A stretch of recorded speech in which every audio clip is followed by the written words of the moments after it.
Okay, welcome to OLC 4O. The O stands for open, in case you're wondering. Oh, welcome to OLC 4O. The O stands for open, term 1B, class number 6, unit 1, assignment number 8, Wednesday, November 22nd. And teacher is me, Jillian Percy. Searched assignment. These are the ways you can contact me. Whenever you hand in work, please send it to student.work@nnec.on.ca. That way the secretary can log that you submitted the work. Please include your full name, the course name, assignment number or name, depending. If an assignment asks for both a rough and a good copy, please label that right on the top so that I know which one is which, because sometimes they are marked very differently, okay? Include them both in the same email. Here are all the different ways you can reach me. If you're trying to email me, this is the best one, jillian.percy@nnecschools.org. I am trying to check Facebook more often, but to be honest, the email is better for me. YouTube, G Percy Wasa. This is where I post these Zoom recordings after we're finished. So if you want to rewatch one, that's where they'll be. If you need to take a photograph of an assignment, because a few times we have to do that, please make sure to send it as an attachment in the email. Don't send it directly in the email. It's kind of hard for us to print off and it doesn't always show properly on the computer. Okay, today's work. Understand what dashes mean when we read.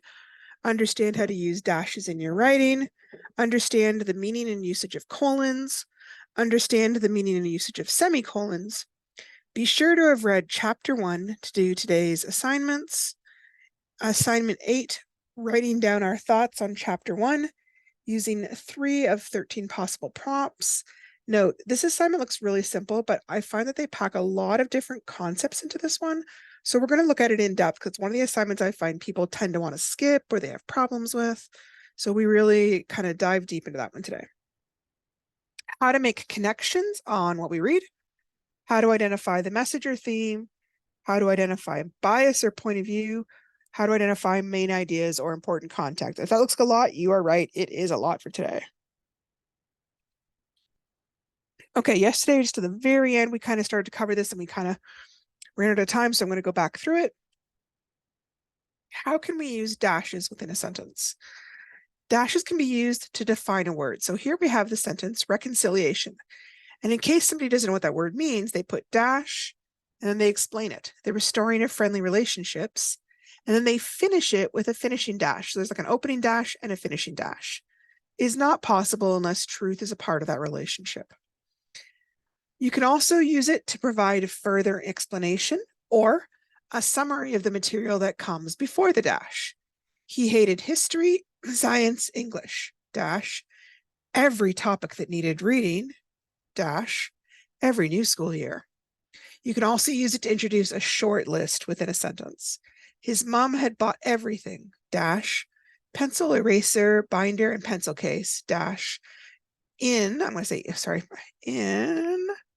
a neon green color that he loved. Okay, so I don't find dashes are used commonly, but these are the main uses you would use them if you could. Okay, I'm going to give us in a second. I'm going to pull up some sentences and we're going to see where we could put a dash in those sentences. The grumpy old man was a born contrarian, a person who rejects popular opinion. Okay, so this word contrarian, I don't know what it means, but they've explained it. A person who rejects popular opinion. And I don't need a closing dash here because the sentence ends, okay? There had been so many failed business attempts, the t-shirt shop, the newsstand, the restaurant, the bookstore, that he no longer had any hope he could succeed, okay? So he's obviously listing all his business attempts, right? So dash, where do they stop? The bookstore. Okay, here's my closing dash. And then I finish the sentence, that he no longer had any hope he could succeed. You need only a few supplies, flour, eggs, butter to start making cookie. Okay, this is another kind of list, right? Supplies. Oh, why does it keep doing this? So sorry.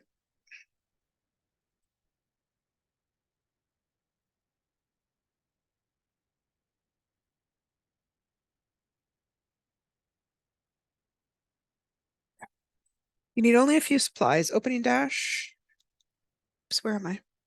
Oh, sorry, it's still reconnecting. I apologize. Do. Okay, good. I was about to start singing. Flour, eggs, butter, and then we have our closing dash, okay? Dash, dash, to start making cookies, okay? So that's an example of where you could put dashes. You don't have to use dashes. Dashes can like never appear in your writing and nothing will be lost. But I just want to explain what they're there for in case you do want to use them and so that you understand them when you're reading something, that's all. Okay, oh, we already talked about the dash. I apologize. I had this later on in a different version. Colons and semicolons. How do we use colons in our writing? So a colon is used for multiple reasons: to give emphasis, to present dialogue, to introduce a list or text, and to clarify composition titles. So he had only one goal, colon, the destruction of his enemies. It was her favorite holiday, colon, Christmas. The sound had haunted him throughout his dreams, colon, the memory of her screams. Now, with emphasis, this is one where you could put a dash, but a colon is kind of more common. Dialogue. You write the speaker's name and then you follow by a colon and his or her statement. This is really commonly used in plays, but it's also sometimes used in like interviews or podcast transcriptions where they want to make it clear who's talking. So for example, piggy number 1, colon, no, you can't come in. Big bad wolf, colon, I'll huff and I'll puff and I'll blow the house down. Here is a question and answer interview with Chris Hadfield. Q stands for question, colon, what do you find scarier? And here, look, he's used the colon in his own sentence to give some choices: launching a novel or launching into space. A, colon, and then he explains his answer, okay? Introduce lists, text, or tabular material. That's what they were doing here. He was only giving a very short list, but it's a list. If you're doing in this, only capitalize the first word after the colon if it's a proper noun or if it's the beginning of a complete sentence. So for example, here is what you need to bring to summer camp, colon, sunglasses, sunscreen, 5 pairs of shorts or pants, 5 t-shirts, 5 pairs of socks, 5 pairs of underwear, 2 pairs of shoes, 1 that can get wet. Here, it's introducing like a whole section. And we often, I mean, you can put quotation marks around this, but we often don't. But you could do that as well. Martin Luther King's most famous speech is known for this section. And then it gives the first part of his speech. You can also use it to clarify the titles of books, lectures, or other compositions. I also find in books, you'll see like a big heading, and then you might have a colon or like a assumed colon, and then the subheading. So there's no physical colon here, but when you write it out, it doesn't make sense, computer, a history of the information machine. So it becomes computer, colon, a history of the information machine. It kind of separates the two ideas so that you understand they aren't just one sentence. All right, so,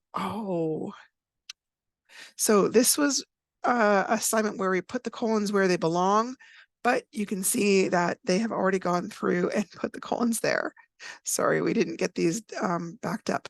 All right, so let's look at what they're doing. She knew he could be there for only one reason: murder.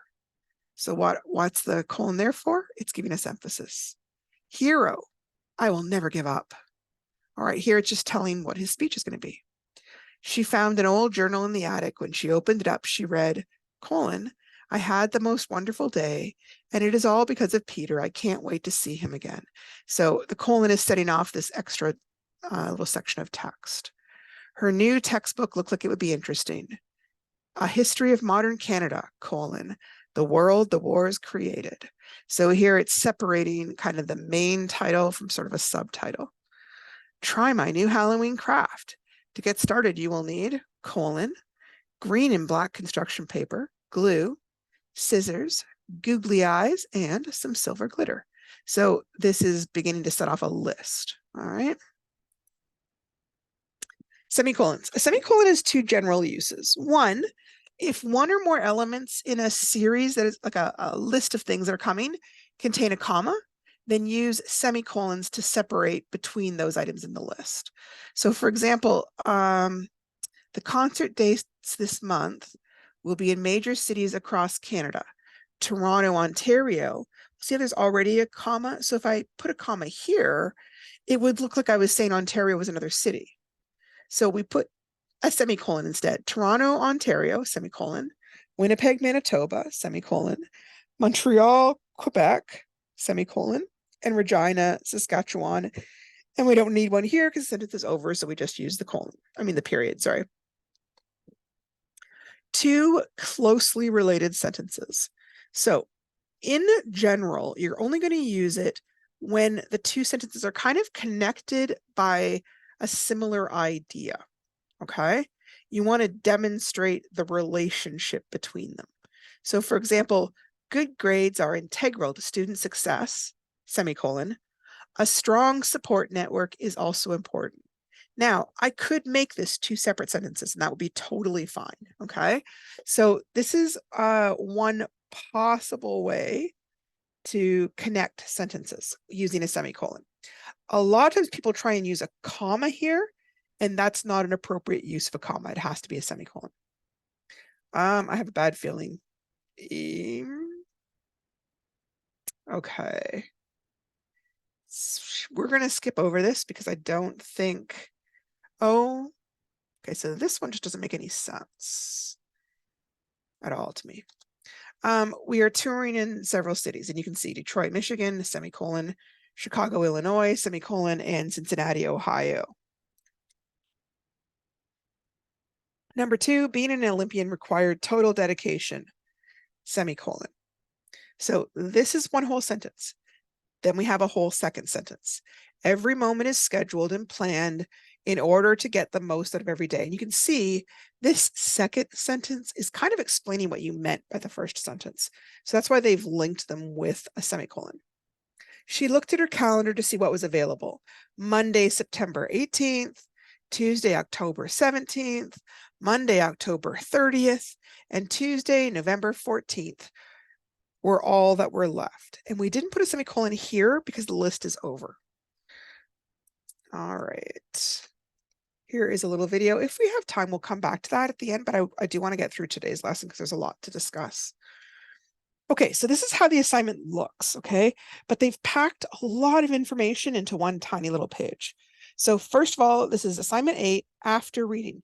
So you have to have read chapter 1 to be able to do this assignment, okay? So if you haven't read chapter 1, which you should have, because we needed it for assignment 7. But if by chance you didn't, please read it before we do this, because it's really, you're not going to be able to answer any of the questions if you haven't read the chapter.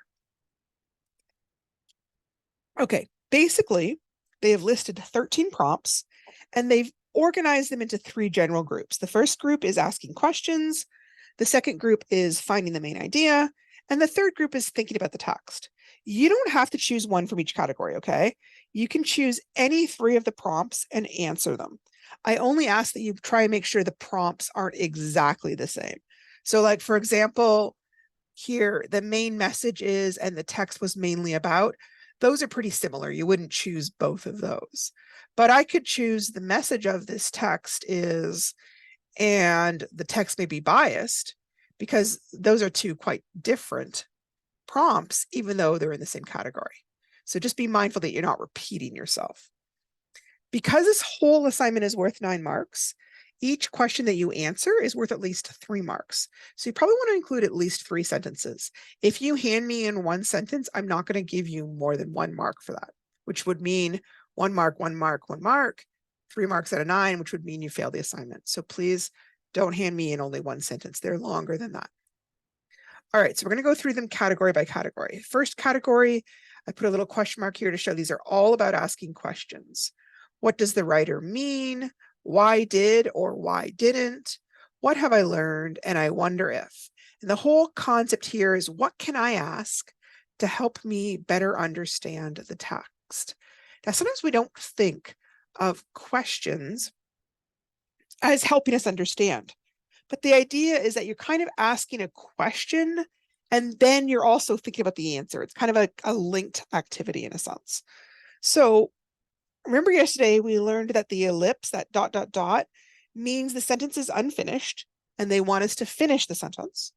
And the overall theme of these types of questions is what we said: what can I ask to help me better understand the text?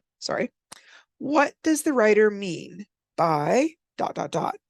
They have left this blank. So you would finish it with something you found confusing or ambiguous, and then you would go on to discuss the possible meanings. Just asking the question isn't enough. You have to finish it.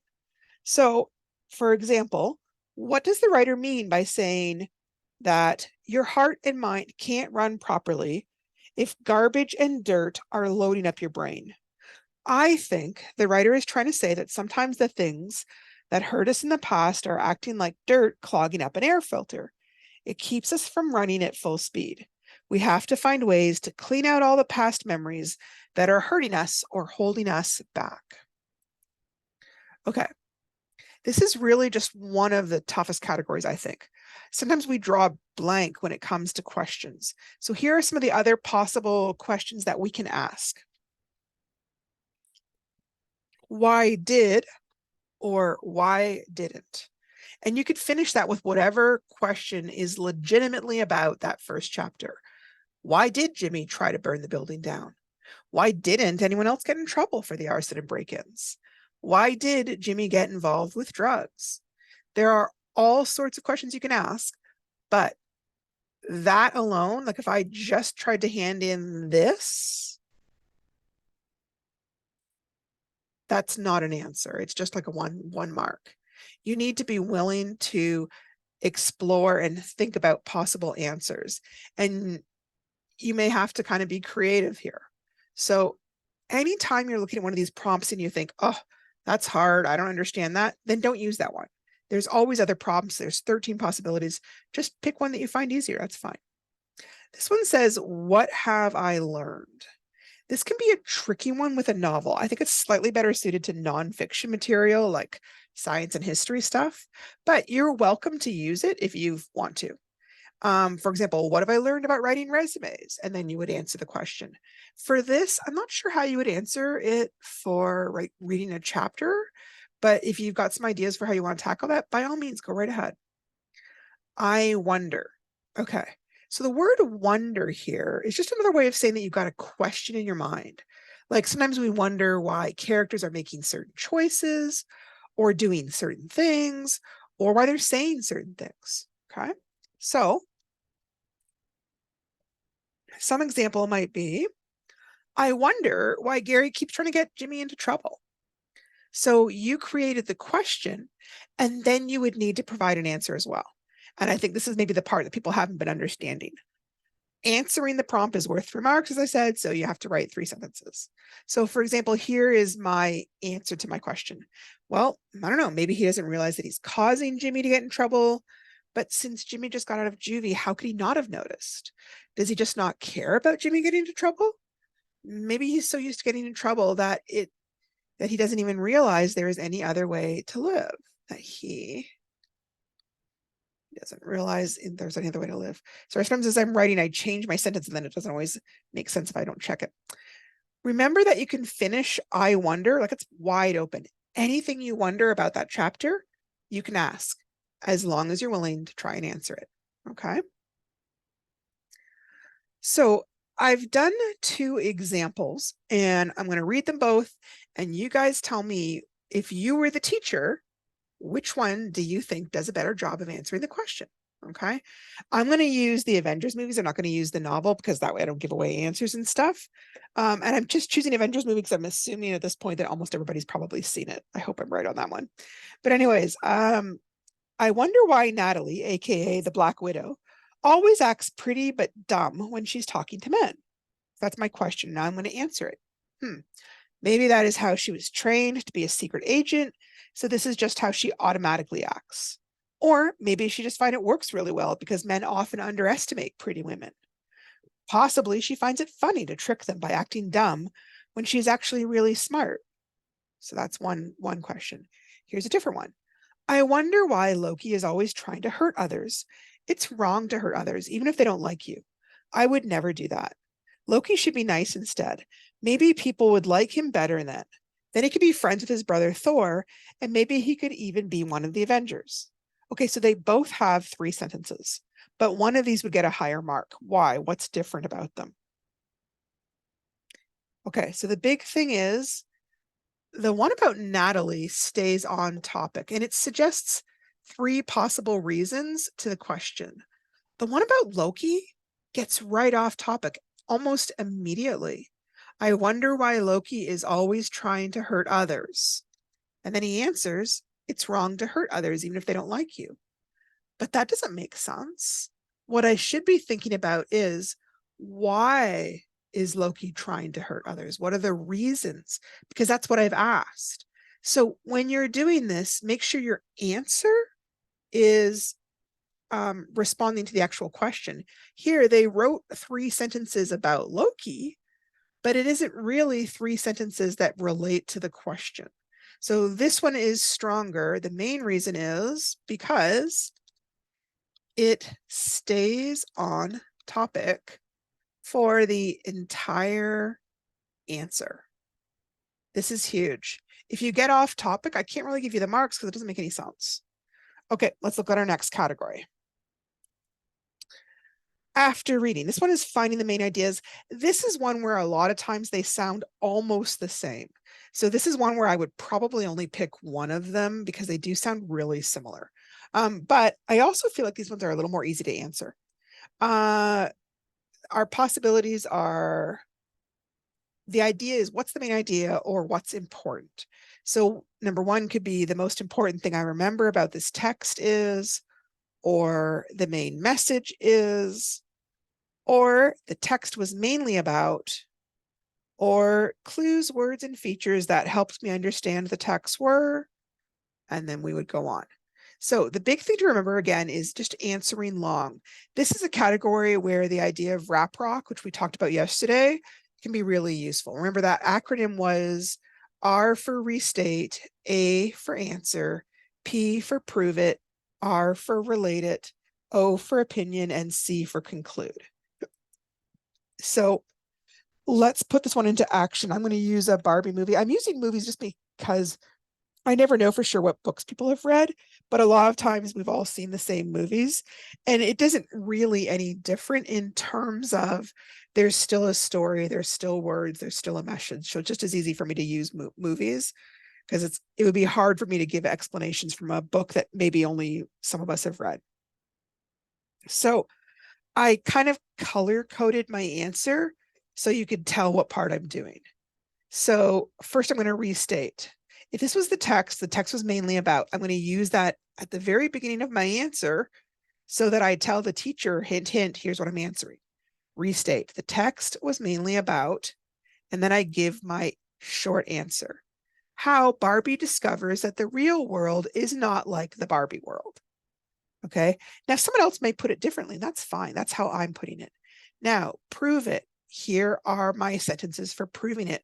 And I would give either examples from the story, words like dialogue, events, things that they use to prove it. In the Barbie world, the women control everything, and the boy dolls just seem to hang around wanting their attention. In the real world, it seems like the men still run everything, and the women seem to feel like second-class citizens. Then Kenton decides to bring the patriarchy back to the Barbie world so that he and his friends can run things there. Then we've got relate. Relate is kind of like connecting. I feel like this movie expressed a point of view about the world that used to be true, but is less true these days. And it had a very derogatory view of men that I don't share. Opinion, I didn't really like the movie because I felt like it didn't make a lot of sense and didn't explain things very well. Conclude, overall, I felt like the movie was not very well done. Now, I wrote a lot of sentences here, okay? But it gives you an idea of how to do it. You don't have to write this many each time, but if you're one of the people that are having trouble thinking of what to write before beyond just one sentence, this is one way to help you expand your answers, okay? Okay, prompt. This is another question that I thought people had kind of a hard time with. Now to me, I think this one is a little bit easier to use with nonfiction, but you could use it with fiction. And the prompt is, clues, words, and features that helped me understand the text were ... So sometimes there are different parts of what you're reading that are going to help you understand. So some features might be like chapter headings, subheadings, sidebars, bolded text, italicized text, dialogue, glossary, diagrams, or pictures. These features may help you understand definitions of words or show you what words are a priority. They may help indicate flashbacks or the main theme or ideas. They may help you understand important details or some visualization of a place, event, person, or process. Clues might refer to text that contains important information to understand the theme or the message of what you're reading. And these clues might be contained in dialogue or descriptive text or in crucial events. Sometimes the key words might summarize or suggest a theme. And if you want to, you could easily break this one down into 3 separate sentences. You don't have to, but you could. So for example, some features that helped me understand this text were, and then you would talk about features. Some clues that helped me understand this text were, and then you would talk about clues that helped you understand chapter 1. Some words that helped me understand this text. Maybe there were certain words about Jimmy or about the community or about something that really stood out to you as being pivotal for understanding what was happening. Okay, so this is certainly a prompt you can use. Again, if you find it too difficult, don't use that one. Pick a different one. So here I've got 2 different versions, and tell me which one basically you think is better written. The most important thing I remember about the Avengers is all the fighting. The fighting is awesome. I wish I could be an Avenger. It would be cool to have superpowers and be able to defend the city the way the Avengers did. And then my other possibility is, hang on, I'm going to take a quick drink here. The most important thing I remember about the Avengers is how things changed in the story when the Avengers began to work together instead of being suspicious of each other. They began to act like a real team instead of each one trying to show off or compete for being seen as the most valuable. So each of these has some problems. The first one has 1, 2, 3, 4 sentences. Some of them are very simple sentences. The second one actually has 2 really long sentences. I could turn it into 3 sentences, or I could add another sentence. So that's one issue. The first one has more sentences, but the second one, the sentences are more complicated. So I think that's really important. Now, the big thing we're looking for is on topic. The first one is the most important thing about the Avengers is all the fighting. Is that really true? First of all, I don't know that I would say the important thing is the fighting. I think the fighting happens, but I don't know if it's the most important thing. And then he goes on to talk about the Avengers, not even really the fighting that much. The fighting is awesome. It doesn't really tell me much about it. I wish I could be an Avenger. That doesn't tell me anything about the fighting. I think it would be cool to have superpowers and be able to defend the city the way the Avengers did. Now, this one, it's close. If they rewrote that sentence, it would relate to the topic that they picked better, at least. So let me say, if I could try instead, the Avengers use their fighting skills to help defend the city when it can't defend itself. So that at least would reference back to fighting. Because although defend kind of hints at it, it's just a little more clear here. So I'm going to erase that now, but generally this one's a bit weak. This one at least stays on topic. So this one is better written because it stays because it stays on topic. It has more detailed sentences. It could use one more sentence though.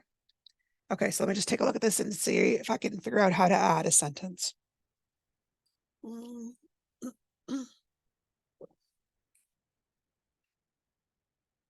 Okay. So I said that they changed, but I didn't explain how it changed. Once they, my poor apologies for my voice here, it's going on me a little bit. Once they begin to work with each other, they are able to fight off the aliens and win the battle. Okay, hang on. Let me get a little bit smaller so you can see. Right. So now I've got 3 sentences and it all stays on topic. And I explained how things change because I didn't really explain that very well at first. So I'm going to take this off for the next group, but that is one thing to keep in mind. Okay. Also, I'm going to take that off. Sorry. Otherwise I will forget. Oops, what happened? Where'd it go to? Oh, there we go. Okay, so now we're switching to the last category. Hang on a sec, guys. Sorry. The last category is very reflective. They kind of want you to think back and discuss the overall meaning of the text. I want to point out that they're giving us general prompts. Some of them I'm not sure are appropriate to use for fiction, and some of them might not be appropriate to use for the first chapter of a novel. So some of these I would kind of more expect to see at the last chapter or in the middle where the message is more clear. In the very first chapter of a book, it's kind of hard to decide for sure what the message is. You might have an idea of where they're probably going, but until you read the book, you don't know for sure. Okay, so in case you weren't sure, so theme and message are the same thing. The theme is the main or the central idea in a literary work. It's the unifying element. It's not just a summary of the characters or a summary of the events. It's like the controlling idea or the big insight in the story. It does not necessarily have to be a moral. It's more like, what does the story reveal or show us, not what does the story teach? Although it can be very direct. It could be, what does the story teach? What is the story's central purpose? What point of view does it support? What insight into life or humans does it reveal?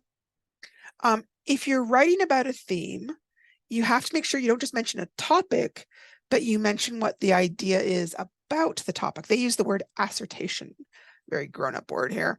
Assertion. I don't know. I don't like that word. I go for opinion about the topic. Okay. So the topic for Joseph Conrad's youth is about the enthusiasm of youth. Okay, so that's what he's talking about in the story.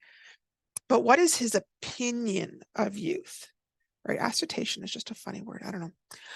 The enthusiasm of youth lends glamour and romance to hardship, danger, and calamity in Joseph Conrad's youth. Okay, so his big opinion is that the enthusiasm of youth makes hardships seem more romantic or glamorous.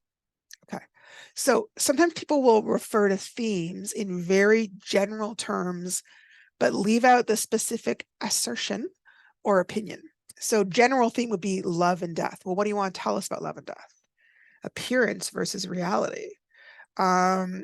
Journey of self-discovery. Okay, well, what did they discover? What was their opinion of this self-discovery? Loss of innocence or coming of age. Journey or quest. Okay, well, what are they a quest to find? Was the quest successful? Was it meaningful? Oedipus complex. Well, we know what that means, but what about it? Individual or versus society, or fate?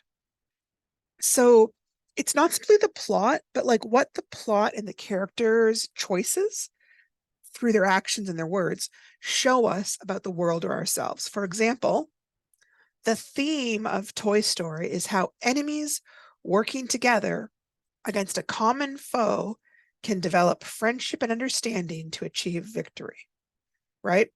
Now, I'm not even telling you what's happening in the story, really. I'm not talking about, Buzz and the cowboy getting lost, or how the crazy kid takes them captive, or how they try and break out. I'm summarizing it, like what is its meaning? If you walk away from that, what do you feel like your heart has learned, almost in a sense? Not to sound too flowery, but I don't know how else to put it, right? Well, originally they were enemies, but then as they're working together against this bigger enemy, bigger foe, they develop friendship and they develop understanding, and that helps them win the victory. So I didn't just say it's about friendship, right? That's the topic, but what about friendship? So, okay, the prompt that says the purpose of this text. Purpose is a word that has multiple meanings, so it could be interpreted in different ways here.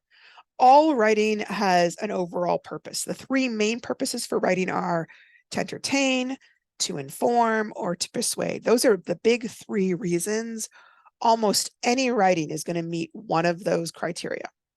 Some writing might combine those goals. For example, a fictional novel set in medieval times might have as its primary purpose to entertain us with a murder mystery, but it might have a secondary purpose of informing us about the everyday life of women in the 12th century in England. Now, purpose in nonfiction. Nonfiction often has an overriding purpose of informing us, but it may have like a very specific purpose as well. A magazine article about fashion's use of sweatshops in the East may be informing us about shady business practices in common retailers. And they might be also hoping to persuade us to buy clothes from more reputable fashion brands. So if we just look at this section, I'm just going to underline it. Okay. They are informing us, but what are they informing us about? Here's what they're informing us about: the shady business practices. And they also they're trying to persuade us as well to buy clothes from a more reputable fashion brands. A textbook about biology may have the overall purpose of informing students about the fundamentals of biology at a university level so that they can go into science fields with a competent and accurate knowledge and abilities. So a biology book that was written to entertain people might be written in a very different way than a biology book that was written to make sure that students really understand the basics so that they go on and are competent at their field, right? Those are two different goals. So you could think about, what is the purpose of chapter 1 in this novel? Hang on. Okay. Prompt. These ideas relate to ... because ... This prompt is a really great idea to reflect on nonfiction. So an example on deceptive practices in the food industry might be examined with this prompt. For example, the ideas in this article relate to how nutritional labels on food can be misleading because retailers can set their own serving sizes that don't reflect the actual amounts people really eat. It can be slightly harder to use in fiction, but fiction does work with ideas as well. So what are some of the ideas that are present in chapter 1? Jimmy is starting a new life. He feels some doubt over how this is going to work. He's not sure if people really want him back. So you could think about what are the ideas there and then talk about how they relate to something. You will have to decide what that is, okay? Again, if you find this one tricky or hard to use, don't use it. It's okay. Pick a different one. Let's look here. Prompt. This text may be biased because ... Okay, Collins Dictionary defines bias as a tendency to prefer one person or thing to another and to favor that person or thing. The word bias can also kind of suggest that it's an unreasonable or unfair preference, but not always. This can be a really great prompt to discuss issues like stereotypes about race, gender, class, occupations, sex, gender, all sorts of things. It can also be a place to discuss prejudices of any kind. So prejudices are like, they can be a part of a stereotype, but somebody might have a prejudice against something that isn't as big as a stereotype or that is very specific to that person that not all people would have. So for example, maybe the main character thinks all lawyers are evil because of some events in their past. So if I was reading this and didn't know any lawyers, I might get kind of a biased point of view of what lawyers are like because I'm picking up on what the main character is saying.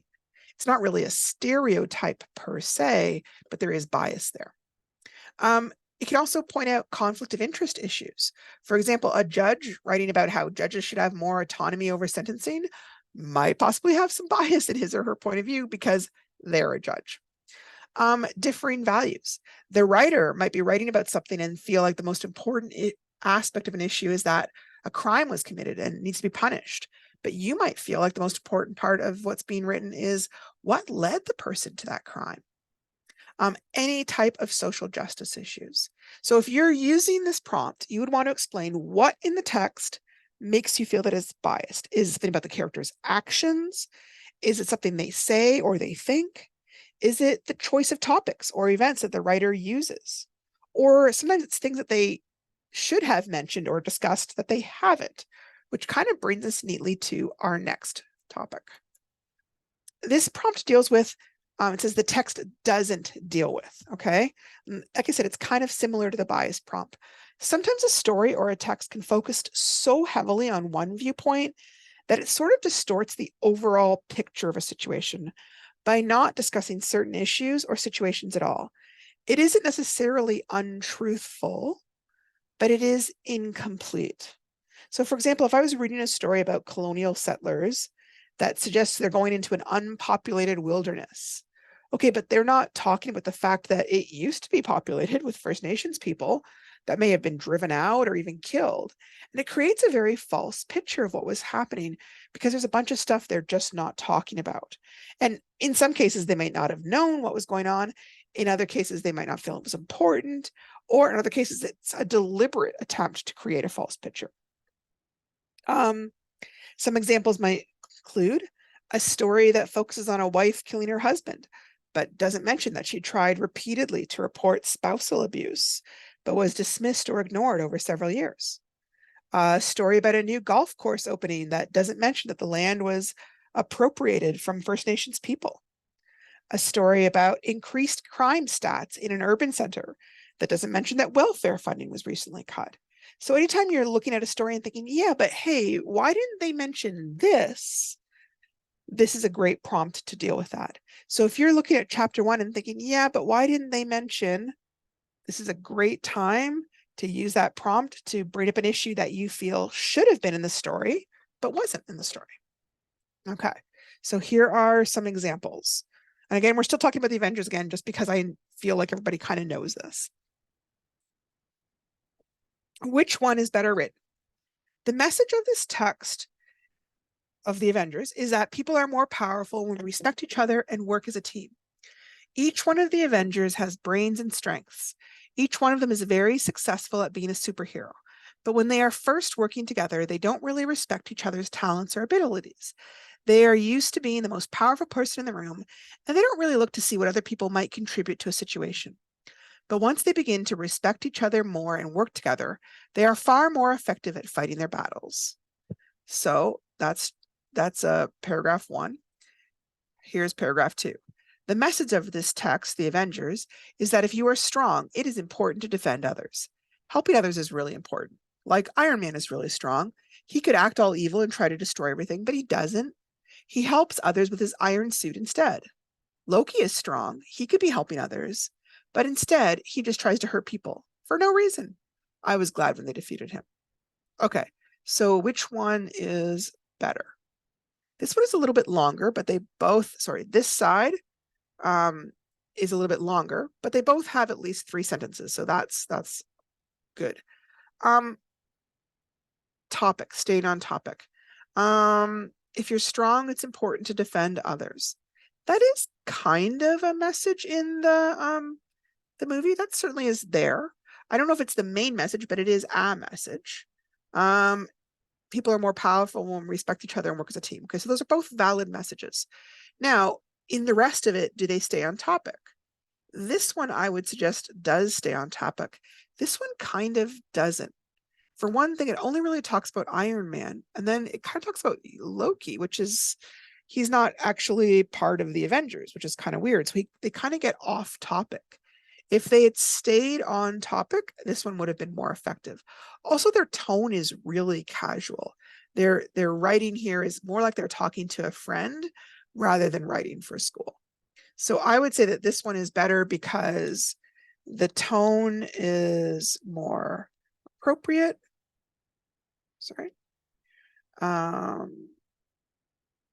It stays on topic. I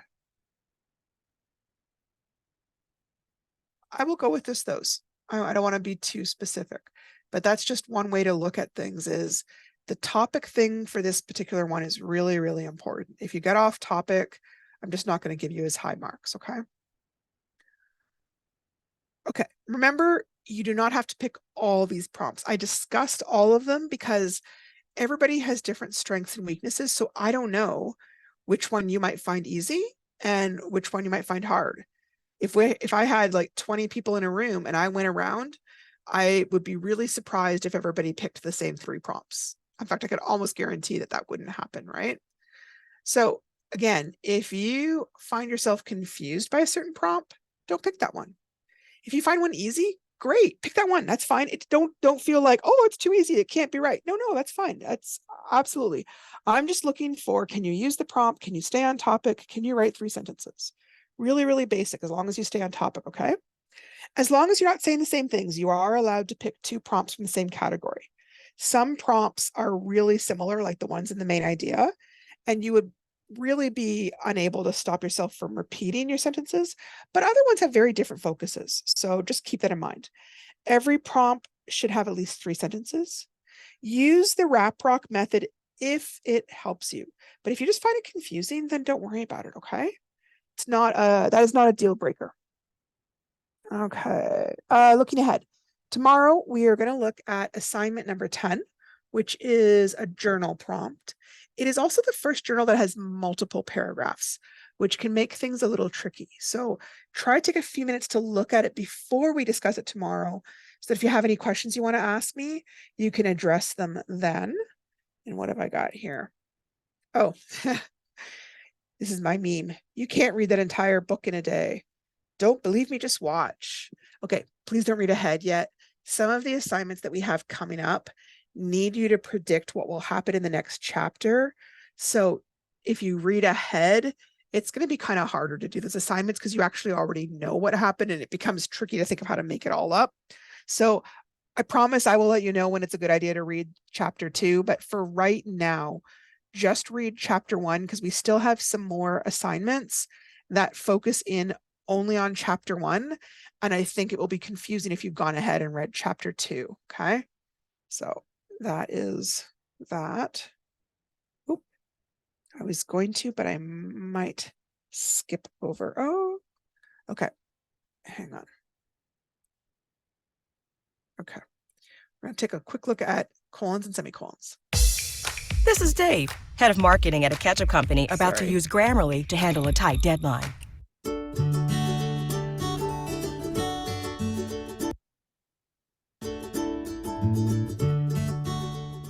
This is a semicolon. While it's probably familiar to you, its use might be a little confusing. It's kind of a punctuation hybrid, half comma, half period thing. Think of it as the centaur of the grammar world. Its hybrid nature makes it stronger than a comma, but not as final as a period. But what exactly does it do? Should we even trust it? Well, it has a number of uses. First off, it's one of the ways to connect two independent clauses. Now, I know what you're thinking. There are so many ways to connect two independent clauses. But let's look at these two. My roommate doesn't like ice cream. My favorite ice cream is mint chocolate chip. If you want to join these two sentences, also known as independent clauses, you can add comparison through a subordinate clause. Although my roommate doesn't like ice cream, my favorite ice cream is mint chocolate chip. Or by using a comma paired with a coordinating conjunction. My roommate doesn't like ice cream, but my favorite ice cream is mint chocolate chip. But if you use a semicolon, the connection is more ambiguous. Instead of making a comparison, the writer is using a semicolon, the mystery connector. The writer is giving the power to the reader to decide how the two are related, and with great power comes great responsibility. Another great way to use a semicolon is to separate items on lists when those items contain internal punctuation, such as commas, as in this example. I have lived in Chicago, Illinois, Miami, Florida, New Orleans, Louisiana, and College Station, Texas. Moving is the worst. With all these commas, it's hard to tell what goes together and what is separate. So we use semicolons. Here, semicolons are more like super commas that provide even more separation than a regular comma. These super commas can also be used in lists that contain long phrases or complete sentences, such as, I decided to go to Texas A&M for 3 reasons. First, I love the Aggie traditions. Second, I wanted to learn about leadership. And third, I got a great scholarship.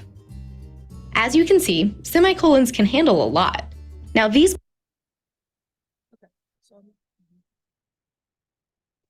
I think we're going to end there because I'm running out of time.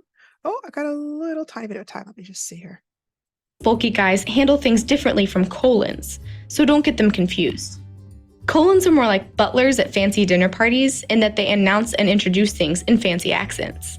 The colon can be used to introduce a quote such as, in Remains of the Day, the butler, Stevens, admires his workplace in this line. The English landscape at its finest possesses a quality that the landscapes of other nations inevitably fail to possess. These guys can also introduce a list. She told me to visit 3 places, Paris, Rome, and Prague. Like butlers, colons are handy to have around for all sorts of grammatical housekeeping. With time, for example, the colon is used to separate hours from minutes. Or, colons can be used to separate the volume from the page numbers in cited works. So keep these things in mind when using a colon or a semicolon, since they're both connectors in their own way. Okay, so I just wanted to show you that because I thought they explained things really well, and it makes a nice little summary. So tomorrow, we're going to be looking at assignment number 9. Thank you so much for showing up today and working with me. And I hope that you are having a lot of success with the assignments. If you aren't and you're struggling, please give me a phone call or send me an email, okay? Talk to you guys tomorrow.